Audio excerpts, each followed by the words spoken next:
Hey guys, I just want to tell you a little bit about my new company, Noxie Herbs, and I'm so thrilled to talk to you about this because I have been working on this for over a year now, and it truly is not just another supplement line.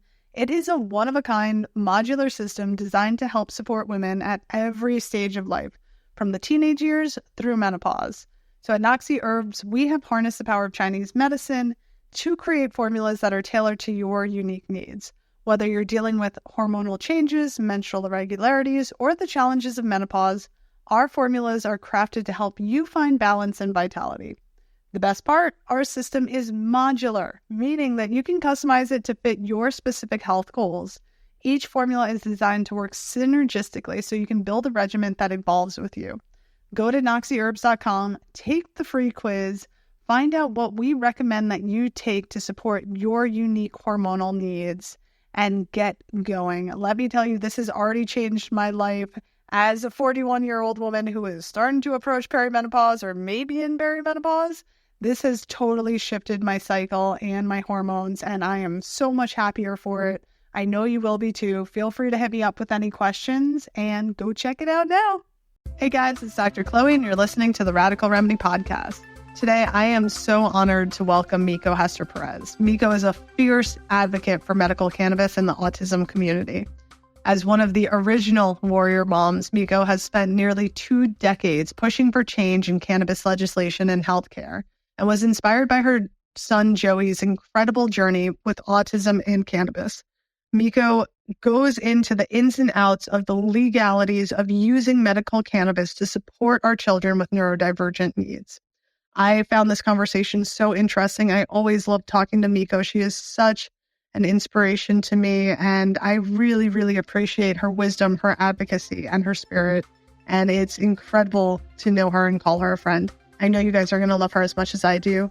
Please like, share, and let me know what you think. All right, guys, I am super excited today. We have an interview with my dear friend, Mieko Hester-Perez. She is a warrior mom and advocate and just an all-around total fucking badass. Mieko, thank you so much for joining me. It's really exciting to have you here. Thank you so much for having me, Chloe. So you have been on some epic journeys with your son, Joey, and I would love to hear how your journey with medical cannabis and advocacy in the field started. I'm sure you've told this a million times, but I don't even know. It almost feels like light years, right? Because I started in 2009, and that was clearly before regulation, right? Before, however, when my son was diagnosed, I did a lot of research on Bernard Rimland, the founder of the Autism Society of America. And he was like my hero.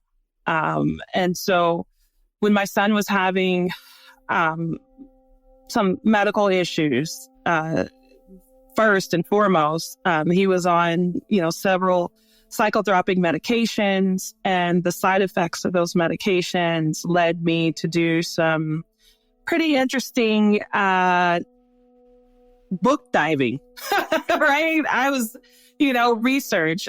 By default, I'm a legal secretary, and I have been since 1999. And so my son just basically ended up being like one of the biggest cases I've had, right? I needed to plead to his medical team, on the use of cannabis. And why it would be such we tried everything else. Why don't we just try, let's look here. And so, what really gave me kind of the superwoman cape was finding Dr. Bernard Rimland's paper that he wrote while he was at the Institute of San Diego, Autism Institute of San Diego. And so, I used that like it was the Holy Grail. And it made sense for his diagnosis, which was diagnosed with anorexia second to his autism. And so at that point, I almost felt like everyone was watching me watch my son waste away. And so I've never really been a follower. I've always really kind of gone with my own gut feeling. And when you have a child on the spectrum, as a parent, that's all we have, as long as it's, within reason. And at that time, I don't really think that was within reason. Well, it's wild to think about, but yeah, at that time, nothing was really going on in terms of cannabis for neurological conditions. No, nothing at all. But once I started doing research on brain trauma, brain injury for motorcycle riders, they said, we don't know where you got this, how you got this, and you were way ahead. I almost felt like now looking back in 2009, I was like, did I even notice? I felt like I was way ahead of my time. However, there were other parents that were utilizing cannabis, but had not gone public about it. So I knew, being in the legal space, I definitely needed to do something that would empower other families to be able to have the opportunity to utilize cannabis. It's amazing. I know it's been such a incredibly difficult journey. I was just looking up, there's one quote from an article from you that I really, really resonated with. And you said, some people go a lifetime not knowing their purpose. Joey knew his purpose and trained me for mine. And I think that that's something that we both share in our love and visions with our children, that they have, come to this world with a purpose, and they've also built us into something different than we were before they came around. Yeah, no, I mean, I thought I was going to law school this whole time, right? And it's funny, I was just telling this story the other day. I remember the day I quit my job, and it was because Joey had 5 appointments that day, and my supervisor was a single woman, no children, no relationship. So work was her whole life. And she didn't understand that there were things outside of life, and she didn't understand that I was late, or I came in early, or I still did my job. I still did it, but I remember one day, one of my clients had called me on my lunch break and said, you have a great rapport with this court. We need all of these copies from the court, and we know you're the only person who can get them done. On my lunch break at another job. And I remember saying, I calculated everything, and I said, this one order is more than I make in a month. I walked back into my job and quit, and got my purse and all my belongings and left. And the next day I opened my company, CA Corporate and Attorney Services. And it's probably the best decision I ever made. And looking back at all of the steps to get me there, it all makes sense. Yeah, I think there's some quote, you can only understand life looking backwards. You'll never understand it looking forwards. And that definitely is true. I definitely look at my life before Remy as preparation for being Remy's mom and being the best mom for him that I can be. And the advocacy is real. I mean, it's constant. It's never ending. It's like an electric shock. The advocacy is like, wrong. You're it. And because that's how we feel. Like, what do you mean we got it wrong? And then we get buzzed, right? And it's like, okay, well, I'm doing it right. And we're waiting for someone to shock us again. There's no day that is alike. Yeah. No, there really isn't. And there's always so many different challenges coming up, no matter what's going on. Even when things are easy, there's always some sort of pushback when you're a special needs mom, and for you to be advocating for so many people now is incredible. It's, It's really impressive. So tell me a little bit about what that looks like for you. Like, what's your day to day? Who are you working with? What does that look like? You're like, good luck. Good luck. I remember I had one journalist spend one day with me when Joey was here. And he says, you just went from corporate compliance to talking to a family to preparing this and talking to another company. And he's like, and I said, I'm an autism mom. An autism parent rather, because as parents, what happens is our children frame us, and prepare us and almost every little thing that we are not good, we think we're not good at, right? We're like, oh, I'm not a good speaker. You're going to be a speaker. I'm not, everything. And so the challenge of being an autism parent, one day I just kind of woke up and said, this is who I am, number one, and I'm not going to apologize for being well-versed in all of these spaces. I'm well-versed in all of these spaces, so I'm able for a parent to come to me and I'm like one-stop shop. Like, whether it's IEP navigation, whether it's, product, helping families get products, speaking with medical teams. I can just go on and on and on about that's how my day is. Every day is very different. And I started with being grateful to be able to do the things that I do. My son gave me a schedule you couldn't make up. And early on, I made a promise to Dr. Lester Greenspoon.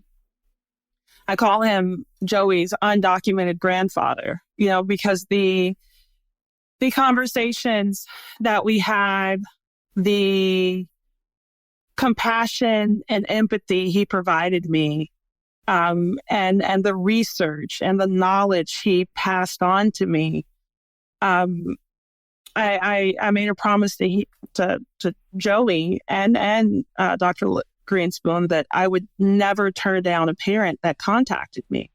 My attorney would yell at me all the time, "What are you doing?" And I said, as long as it's a closed call, it's within confidentiality, as long as I can legally bind the call, I'm going to provide the input that has been really basically a crash course for 2009. I was very fortunate to work with, some of the greats in this industry, and they taught me a lot.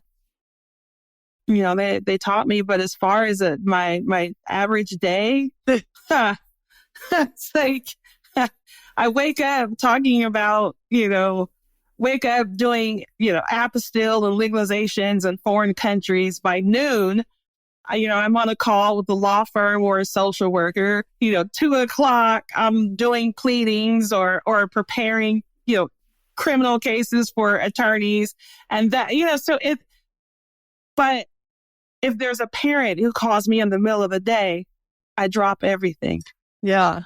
It's definitely a gift to be able to support other parents on the journey and giving them a leg up. I keep going back to things that you keep reminding me of, like random quotes and stuff, but there is a meme that I always loved, that it was like, a special needs parent falls into a hole. And then it's like the government's there and the government's like, what hole? And like everybody else is like, I see you. I don't know what to do though. Good luck. And then it's like a special needs mom comes along. All right, I've been in that hole. I'm going to die. Yeah. Come on. Ready? Help you back out. And I feel like that's like one of the greatest gifts of like getting our asses handed to us over and over again for our children, is that hopefully we can make the path a little bit easier for the people who are coming behind us.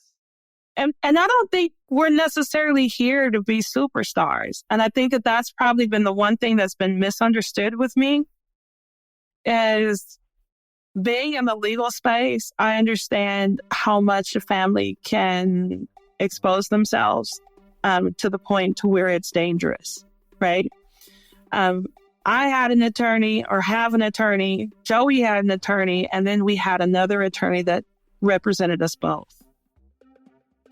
And I early on started to see a lot of families coming forward, which has been great to share the experience, but they did not know how to navigate in this space. Some parents, ended up with CPS knocking at their door. Some parents ended up with losing services. And it's because it was new, and I'm definitely not upset. However, it came with a lot of responsibility. And the responsibility in knowing the dynamics of our homes. And so you have two misunderstood communities. You have the cannabis community who's fighting, and then you have the autism community. And I think we constantly stay in fighting position. Like we're like, okay, what are we fighting for today? And it became very tricky. And I think a lot of people didn't understand why I didn't take any risk. Our risk are catastrophes. If someone at my son's school disagreed on this choice, I needed to be able to counter it with his medical team, counter it. I had to be able to go. I'm in an educational setting. Educators are not medical professionals, and medical professionals are not educators. So I had to learn, when and when not to say things. And it's one thing to be happy that your child is doing well on cannabis therapy. It's another thing when someone is smiling in your face and then they're actually the person who calls CPS, right? But then, because of their lack of understanding the dynamics in our homes. And I started to take a stance. I think I've always been this way. Your opinions will fall by the wayside with me, because until you've spent 48 hours in my house, in my shoes, you should probably leave your opinions at the front door, right? I knew the importance of having my attorneys involved and having the medical team have exactly what they needed to defend me and my choice. Yeah, it's a scary world out there. I've definitely spent plenty of time concerned about CPS being called on me for doing alternative treatments, taking Remy down to Ecuador, blah, blah, blah. All of it's totally safe and not against any sort of, I am a doctor. Like, these are all things that are being managed by doctors. Yeah, but you just never know out there. And it is really important to sort of cover your ass. And there's no greater fear or risk than literally losing your child to one of these things because you're not being cautious enough. And really knowing what cautious is. Yeah. Right? I speak with parents all over this country, and I'm like, yeah, that's not good. That's not good. You probably don't want to hotbox your kid before he gets on the bus to go to school. Some things, so common sense has also played a huge, and then also I think knowing that these families, we are so keen on our kids, and whether it's their diets, it's their OT, it's their speech, it's their teacher, there's this coordinator, it's this agency. And then all of a sudden someone from the cannabis industry comes in and says, this is a great product and you can use this, not knowing the dynamics that we have to go through. Mm-hmm.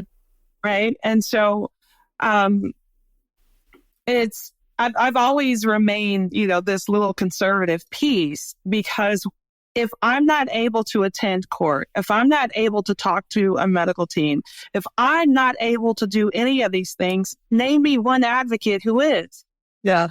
Right now, there's a lot of information, but the information typically doesn't apply to our homes. And so when we go to these states and they have autism on the medical marijuana legislation or the symptoms, we still have a catch-22. And that catch-22 has not changed because state negligence laws haven't caught up to marijuana laws. So it's kind of like the wild, wild west.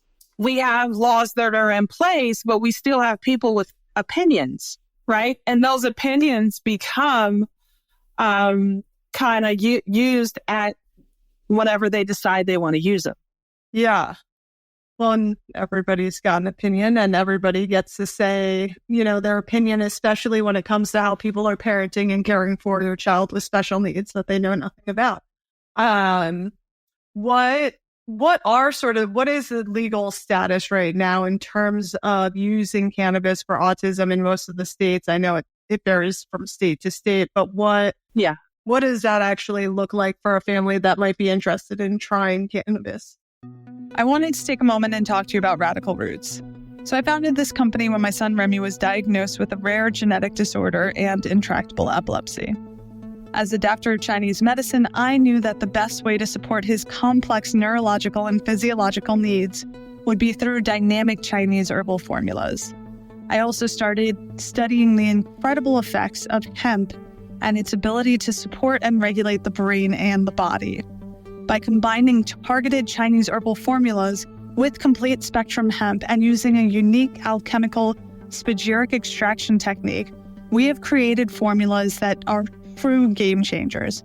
Honestly, I truly believe that these are some of the most powerful herbal formulas on the market. Please check out radicalrootsherbs.com, use the code RADREMEDY, and get 15% off your first order. I'm so proud of these, and I think you guys are going to love them as much as I do. So obviously myself, Paige, Figgy, we there's a few others that I can't remember at the moment. There's Jaden's, Hope. There's, what we have done is although we have opened the door to this particular treatment option, it doesn't go without challenges. Chicago's got, you have to have, I believe it's 2 physicians sign on. They have autism a part of their legislation specifically. So in the states that have it specifically, they do have, the basic guidelines, state guidelines, right? But then I noticed the other states have a symptom, right? Here's where it starts getting really interesting. Even though we have a lot of federal funding in our home, right? So my default to everything is until further federal laws are passed, we still are up for scrutiny. Simply because marijuana laws have not caught up to state laws. So under child negligence laws, CPS can still intervene. You can still go through a divorce, and it is a variable, and it's a huge one, right? And so I'm not putting any parents down that consume or not consume. It's just a variable, right? And so when you go to rec states, then it starts getting really tricky. You have a rec state that has marijuana laws and have autism or autism symptoms, and it's still not ironclad. I believe even in Colorado and in California, you can provide cannabis to your child at school. None of this is well thought out. Am I okay? Am I happy? Yeah, I'm happy that we are pushing forward any way we can. Right. However, doctors are still obligated by law to report cannabis. And if you have a minor and you go into ER and they have cannabis in their system, here's where the navigating starts. You really, and so what I do is try to at least prepare families to understand how to navigate, how to protect themselves, how to build a paper trail of docs to be able to support, and then also be able to, to really understand that discretion is everything until further federal laws are passed. And that's simply because we have all of this federal and state funding in our home. I mean, I was all over the TV for years on years, but you never heard me say cannabis in an IEP meeting. Yeah. It's great. He's making great progress, and whatever we're doing collectively is working. However, you would never hear me say cannabis at a meeting, an IEP meeting, or anywhere else. And really, it was based off of when Joey was 5 years old and I was in an IEP meeting and I had a kindergarten teacher tell me about psychotropic medications. I never questioned her medical degree. So, and here I am, 4 years later, embarking on this treatment option and really questioning myself. Like, why did I listen to an educator on medication?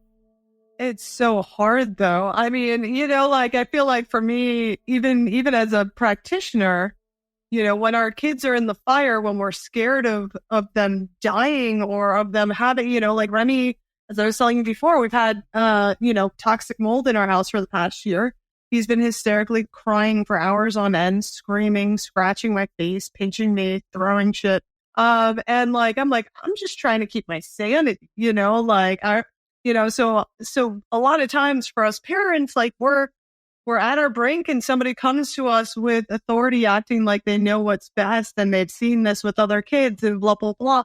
And so you just sort of are like, okay, is it going to help? Like, yeah, I'm just like for a breath right now. So I used to blame myself. Yeah. I used to blame myself every day why I made that decision. And I know it happens to a lot of parents. And so, typically if a family contacts me, I go right back to that place. I don't think I'll ever lose that place where I had no answers and I blamed myself. I blame myself for what I didn't know. I blame myself for what I did know. And I really needed to get out of that. So typically when parents contact me, I let them know, well done, because we don't say that a lot. And that was the first, I think, 10 pages of my book. It's letting you know you're all right. Whatever decision you made it. Right. And it's not right or wrong because we can't walk into a bookstore or get an ebook that says this is specific to your child. There should be more books available because we all have these little individuals, and some symptoms are the same, some symptoms aren't, whatever, but it's what I try to do is just really try to empower the parents because we do go through so much grief. I would love to tell you, since Joey passed away, I don't wake up every day and miss him. Every day I wake up and I'm waiting to hear him say mom. However, I've transitioned into he's in college now. And so it helps me to he must be giving somebody else a piece of work, being a piece of work for someone else. But I thanked autism, the diagnosis and my book, because without it, I wouldn't be the person I am today, where I didn't accept anything. I didn't accept when they said, the way, your son weighs, 72 pounds, he's 9 years old. And I said, no, so he's got 6 more months to live on these medications. And the medical team agreed. And I said, not on my watch. So it was, and knowing how impactful that decision was, I knew that I could not do it without making sure that other families could do it as well. And so, and with that responsibility, I think that's how that was the first day I was misunderstood in the cannabis industry. So I was they were like, we don't get her because it's never been about money. It's been about being the person I needed the day I uncovered this information and said to his medical team, if we don't do this, I'm going to lose Joey a lot sooner. And so I have such a tremendous respect for the cannabis group that embraced me And Dr. Bernard Rimland was, I told him, I said, I'm a legal secretary. He was like, use my degree. I got you. And I remember, I was working with two individuals, that own Buds and Roses here in California. And it's Aaron and Tyler. And they came in and said, we got you.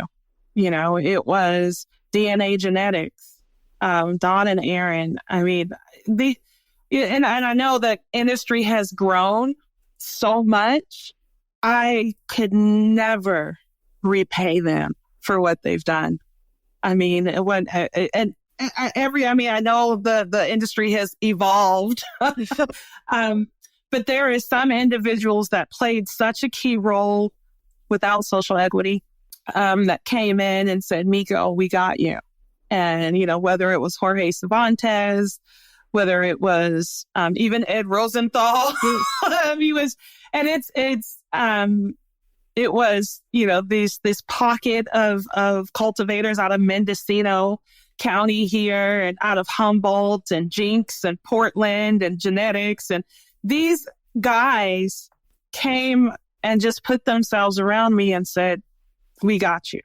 And so I will never, and I don't think anyone will ever understand, how much I owe them, for just being Joey's uncles. They were brothers. They were the brothers that I needed. And so that's the group I started with. And it's lent such a tremendous value to how I do things today. That's amazing. It's great that you got that support. I think, just on a note in terms of Joey, I know that our kids give back tenfold what they get. So I feel like just having the blessing of being around him and getting to learn from him and to support him and to experience life through his eyes and this wild world probably meant just as much to them as their support meant to you. I have no doubt. Plus, getting to work with you, I'm sure, was quite a treat. I don't know if it was a treat, but and the funny thing is those guys knew I knew nothing. They knew I was just like, I knew nothing. I said, but this isn't, something I can't figure out. And I have all the time in the world. But they helped me, and it was like a crash course from some of the coolest guys on earth, right? Because I just remember during that time that everyone was like, oh my God, you're talking to Don and Aaron, and you're talking to Cushman, and you're talking to Aaron and Type. Those are like the top, and they would go, and I'd go like, wow, okay. And I would give him a hard time. I'd be like, I don't do all of these other names. Just don't tell me your cannabis name. Tell me your real name. Like, I was just so, like, you guys get it, right? I can't, I need to understand. So I need to bring you back. And they also understood that my willingness to want to, at least help with, moving forward in this space, and I come with no motive other than to help the autism community and the community, because we needed something. And so my anecdotal input, has really recently, it's matched the white papers that are today. And I go, how did I know that long time ago? Like, how did 2009, like, what was I, but I was so focused. Well, I think it's, I think as moms, as parents, we have an incredible connection to our kids and an intuitive ability to know what they need. And for me as an herbalist, I always just think, let's try herbs first. They're a lot safer. It's really infuriating dealing with the hoops, even just in the hemp industry, as we've talked about before. So I can imagine with cannabis, it's a lot harder, and it's something that, I definitely will likely look into for Remy at some point. Luckily, his seizures are under control right now. And he, since the stem cells, has been better since this mold past year, but we'll still be working on a bunch of stuff. But what, in terms of kids on the spectrum, as you mentioned, it is a wide spectrum. Every child is different. What are some of the things that you've seen kiddos respond to, and how have you seen cannabis help some of the kids and adults who are on the spectrum? Because I feel like that's so important for some families to hear, because it is really powerful and again, really, really safe. There are so many ways to modulate it, even so that there are less psychotropic effects now, while still getting a lot of the therapeutic benefits. It's really interesting because when parents come to me, I always tell them finding a product is a piece of cake, right? It's the navigation after that. And it's knowing that every 3 months, you're going to increase, decrease, puberty. There's all, new teacher. There's so many things that most advocates are going to say, like, oh, buy this and it's going to work. However, our children go through so much change that affects their day to day. It's not as easy as it appears, right? And so usually, I mean, I have experience in working with 18 months to 52 years old with persons on the autism spectrum with cannabis therapies. And so I have some families who have stayed with me for 10 years plus because our children have such I'm not going to say they're predictable. However, if your child's been going to school for 2 weeks and the bus is late, they have a substitute, they don't like the aid, they have itchy socks, and it's like all of these things are definitely things that affect them during the day, right? How much they ate before the cannabis, after the cannabis, what activities they did while they were on cannabis, prior to the cannabis. They have to go to the dentist. So there's so many of those different scenarios that an average advocate does not have any inkling. They're just like, hey, here's the best thing to buy. Well, you're missing the whole plan. You're missing the goals. What is our goal? Okay, let's build a plan according to that. So every family that contacts me, it isn't the same consultation.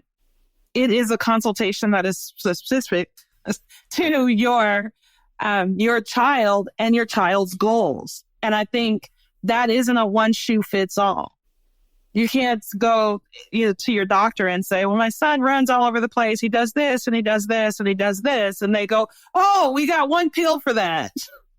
Cannabis is used to assist in a well-defined plan or goal. If not, then you're never going to be able to see progress. And that's really, huge. And I think a lot of people miss when they are consulting for persons on the autism spectrum. We are conditioned from 3 years old to build a plan and a goal.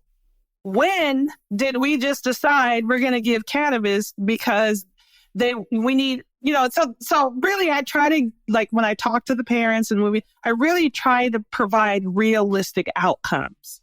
And without realistic outcomes, I'm unable to say, yeah, CBD will work. You'll never hear me say like something in general. Yeah. Our children are not in general. And as long as they have an IEP, all of their information is confidential.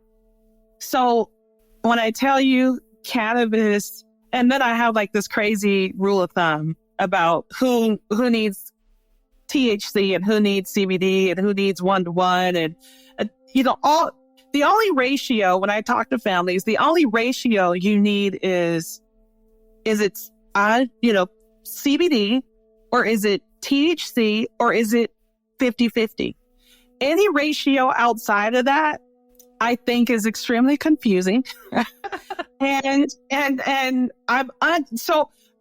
whole thing is when I do these consults, I include their medical team, right? So I include the medical team because, number one, they may be on other psychotropic medications, which may not work well, or they may, we have to decide, are we taking it in the day? Or are we taking it in the night? Like there's so many other things that are being taken into consideration. And so usually, I have my consultation book, and I'll have doctors say, well, let me take a look at your book. And they're like, oh crap, she writes like us.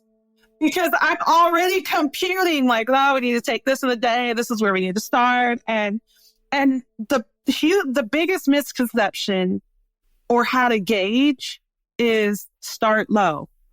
I'm having such a problem with that because parents are starting low. If the dispensary only carries a product that is 30 milligrams, that's the lowest in that dispensary. You may be able to divvy it up. You may be able to go, okay, I'm going to give him 0.75 and it's just like, okay, wait a minute. So I find myself walking into dispensaries and finding products that are the most appropriate starting point. Yeah, I've been pretty disappointed with a lot of the products at the dispensaries. So I'm hoping one day to play in that space. And you will, because I'll be there to help you. And it's because I've worked with quite a few companies. And the one thing that I really had a disconnect with is them understanding our community is not for sale. The reason why it's an easy sell for me is because I'm in it. The reason why it's an easy sell for me is because I understand the dynamics in our home. The reason why is, and I said, it's not a sale to me, period. Right? So you have a lot of people who say, oh, well, we want Mieko to do this because she has the autism community. You don't know what it took to, number one, there's a whole lot that goes into that. Number one is trust, right? And so if a company is asking me to help them, they have to understand you got to follow my steps. Because if you don't follow my steps, I'm the first one to call you out. I'm the first one to say, oh, you're just trying to get into my community. You're not really here to invest in knowing why. You just want, and so, I think that's where I've really stumbled in the cannabis community, because I'm number one, I don't want to be, I want to be known as an advocate that doesn't just help you with this treatment. I want to help you navigate for success. My job isn't to send you to a dispensary to buy 10 products. My job is to find the most appropriate product. So when you go back to your medical team, we're on, everyone is all on the same team. That's it. And recently it's been pretty interesting because it's been more of, families coming to me for cannabis. And then 9 times out of 10, it's really because they don't understand the composite of special education laws, which, I am quite familiar with. and also, knowing how to utilize those laws to empower us as parents. So I think the laws are so daunting. And I think it is interesting to think of how unique our kids are. I often get, I mainly advocate around epilepsy and rare genetic disorders, right? So I get parents who call me all the time also. And they're like, well, should I just give my kid Remy's Revenge? And I'm like, that might be correct. You're going to have to kind of and you're saying, for a phone call, but get on the phone with me and let me at least know a little bit more, because maybe you just need magnesium, or maybe, I'm not going to sell you something just because I can sell you something because it works for my kid. But one last question for you, because I know you have a hard stop and I could talk to you about this all day. I was just personally curious.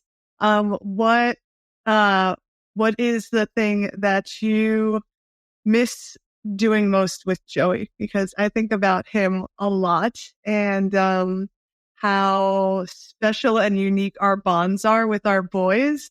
So I'd be curious to hear what sort of trouble he would get into that makes you laugh still a lot, or what if there's any sort of random memory that brings a smile to your face. If you would like to share, I would love to hear it.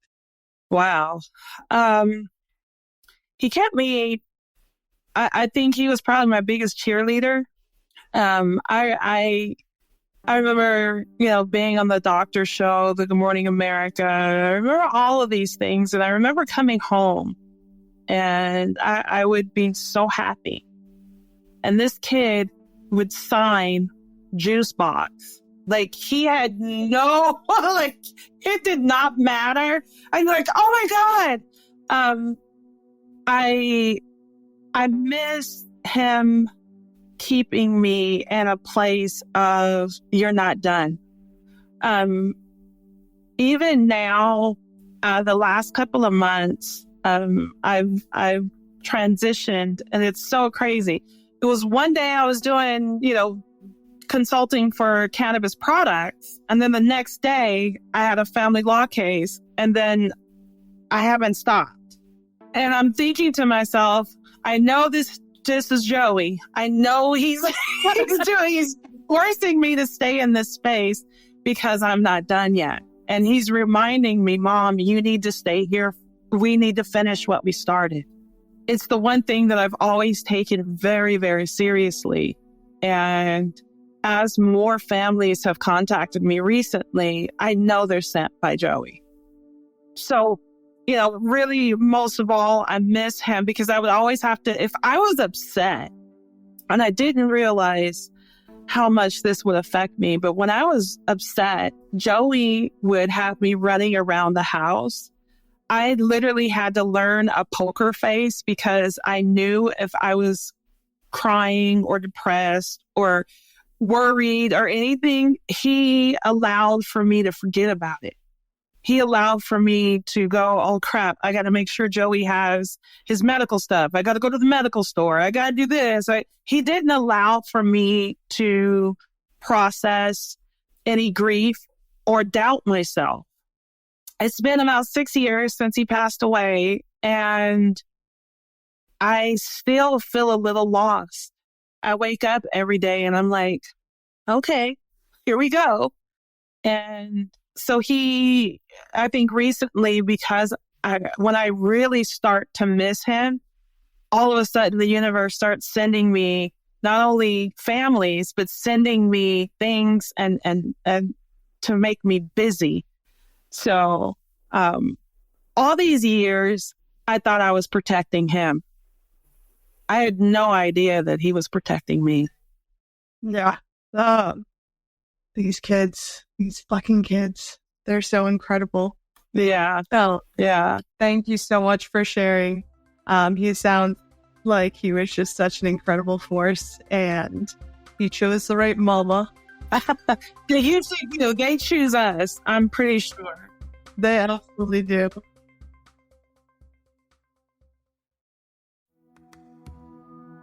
Thank you for listening to the Radical Remedy Podcast.